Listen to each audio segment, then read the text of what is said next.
God repeated promising a son to the Abram. God repeated promising a son to the Abram. Yahweh appeared to him by the oaks of Mamre, as he sat in the tent door in the heat of the day. He lifted up his eyes and looked, and saw that 3 men stood opposite him. When he saw them, he ran to meet them from the tent door and bowed himself to the earth and said, "My Lord, if now I have found favor in your sight, please don't go away from your servant. Now let a little water be fetched, wash your feet, and rest yourselves under the tree. I will get a morsel of bread so you can refresh your heart. After that you may go your way, now that you have come to your servant." They said, "Very well, do as you have said." Abram hurried into the tent to Sarah and said, "Quickly prepare 3 measures of fine meal, knead it and make cakes." Abram ran to the herd and fetched a tender and good calf and gave it to the servant. He hurried to dress it. He took buttermilk and the calf which he had dressed and set it before them. He stood by them under the tree, and they ate and they ate. They asked him, "Where is Sarah, your wife?" He said, "She in the tent." He said, "I will certainly return to you when the season comes round. Behold, Sarah your wife will have a son." Sarah heard in the tent door, which was behind him. Now Abram and Sarah were old, well advanced in age. Sarah had passed the age of childbearing. Sarah loved within herself, saying, "After I have grown old, will I have pleasure, my Lord being old also?" Yahweh said to Abram, "Why did Sarah laugh, saying, I will really bear a child, yet I am old? Is anything too hard for Yahweh? At the same time, I will return to you when the season comes round, and Sarah will have a son." Then Sarah denied, saying, "I didn't laugh, for she was afraid." He said, "No, but you did laugh." The men rose up from there and looked toward Sodom. Abram went with them to see them on their way.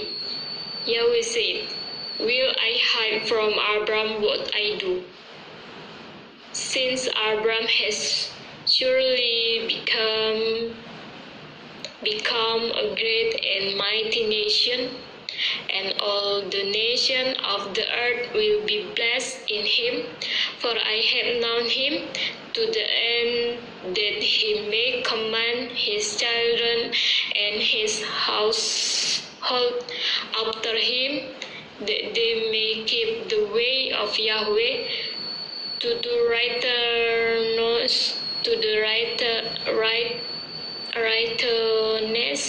and justice, to the end that Yahweh may bring on Abram that which he has spoken of him. Yahweh said, because the cry of Sodom and Gomorrah is great, and because their sin is every grievous, I will go down now and see whether their deeds are as bad as the reports which have come to me. If not, I will now. The man turned from there and went toward Sodom, but Abram stood yet before Yahweh. Abram drew near and said, will you consume the righteous with the wicked? What if there are 50 righteous within the city?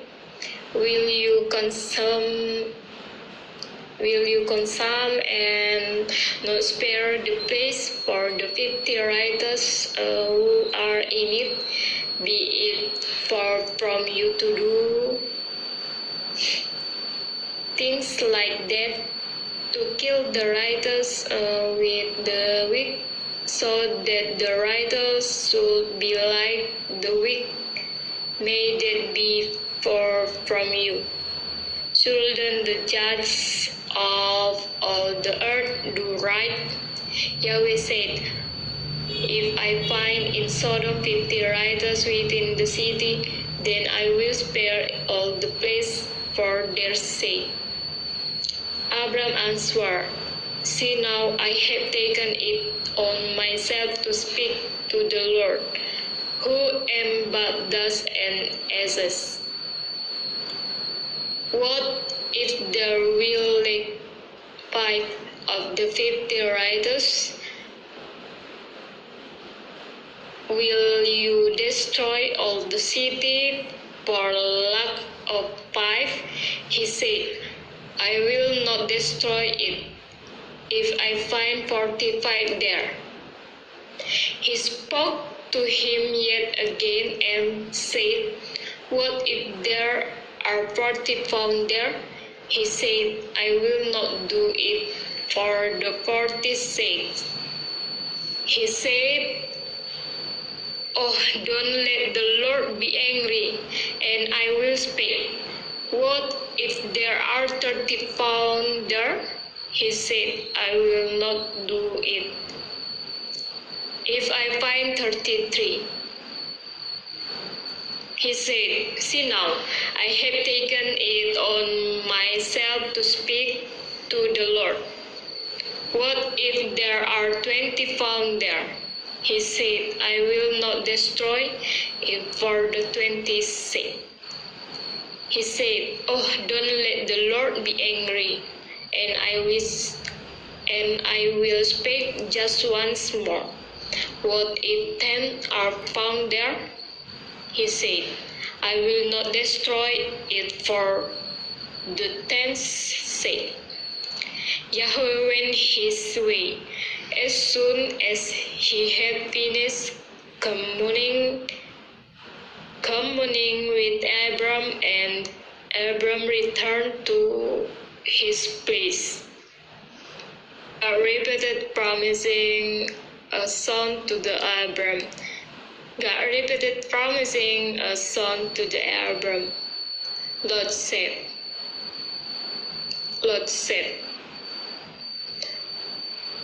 the 2 angels come to Sodom at evening. Lot sat in the gate of Sodom. Lot saw them and rose up to meet them. He bowed himself with his face to the earth.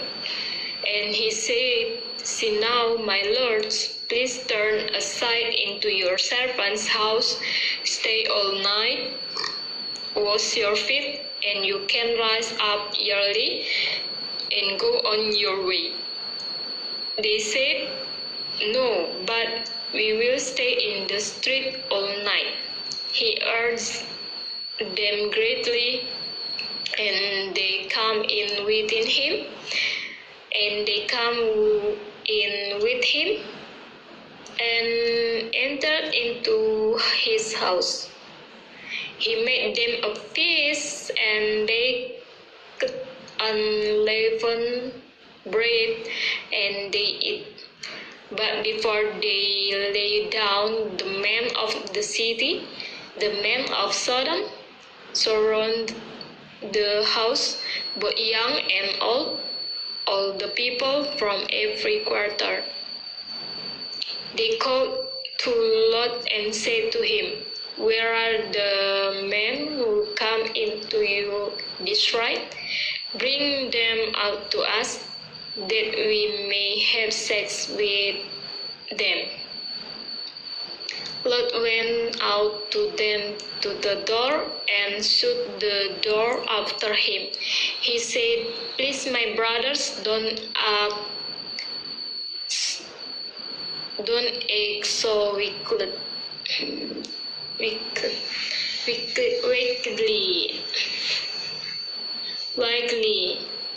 See now, I have two virgin daughters.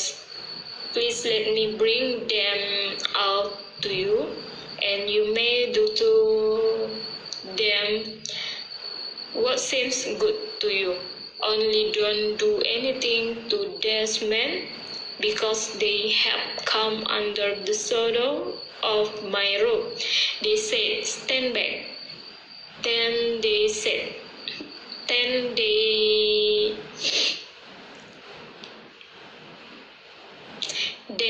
said, "This one fellow came into life as a foreigner, and he appoints himself a judge.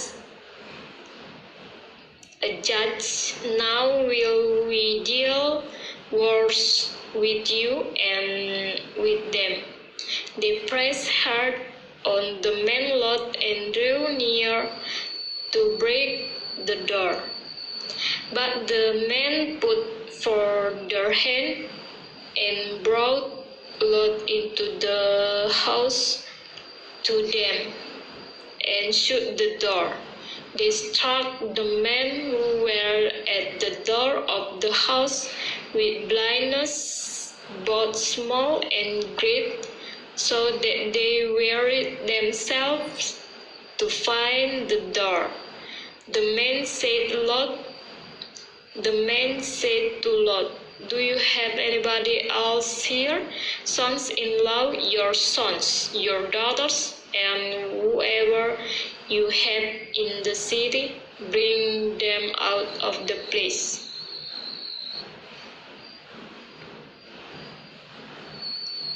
For we will destroy this place, because the outcry against them has grown great before Yahweh, that Yahweh has sent us to destroy it."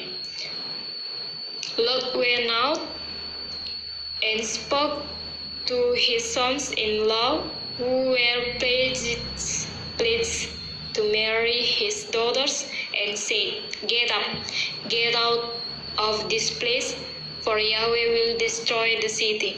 But he seemed to his sons-in-law to be joking. When the morning came, then the angels hurried Lot, saying, "Get up, take your wife and your two daughters who are here, lest you be consumed in the iniquity of the city." But the lingered, and the man grabbed his hand, his wife's hand, and his two daughters' hands, Yahweh being merciful to him, and they took him out and set him outside of the city. It came to pass, when they had taken them out, that he said, "Escape for your life. Don't look behind you, and don't stay anywhere in the plain. Escape to the mountains, lest you become you become some. Lot said to them, Oh, not so, my lord. See now, your servant has found favor in your sight, and you have magnified your loving kindness, which you have shown to me in saving my life. I can escape to the mountain, lest evil overtake me and I die. See now, this city is near to flee to, and it is a little one. Oh, let me escape there. Isn't it a little one? And my soul will live. He said to him, Behold, I have granted your request concerning this thing also, that I will not overthrow the city of which you have spoken. Hurry, escape there, for I can't do anything until you get there. Therefore, the name of the city was called Zoar. The sun had risen on the earth when Lot came to Zoar. Then Yahweh rained on Sodom and Gomorrah sulfur and fire from Yahweh out of the sky. He overthrew those cities, all the plain, all the inhabitants, in all the inhabitants of the cities, and that which grew on the ground. But his wives looked back from behind him, and he became a pillar of salt. Abram got up early in the morning to the place where he had stood before Yahweh. He looked toward Sodom and Gomorrah and toward all the land of the plain, and looked and saw that the smoke of the land went up as the smoke of a furnace. It happened when God destroyed the city of the plain that God remembered Abram and sent Lot out of the middle of the overthrow. When he overthrew the cities in which Lot lived, Lot went up out of Zoar and lived in the mountain, and his 2 daughters with him, for he was afraid to live in Zoar. He lived in a cave with his 2 daughters. The firstborn said to the younger, Our father is old, and there is not a man in the earth to come into us in the way of all the earth. Come, let's make our father drink wine, and we will lie with him, that we may preserve our father's seed. They made their father drink wine the night, and the firstborn went in and lay with her father. He didn't know when she lay down, nor when she arose. It came to pass on the next day that the firstborn said to the younger, Behold, I lay last night with my father. Let us make him drink wine again tonight.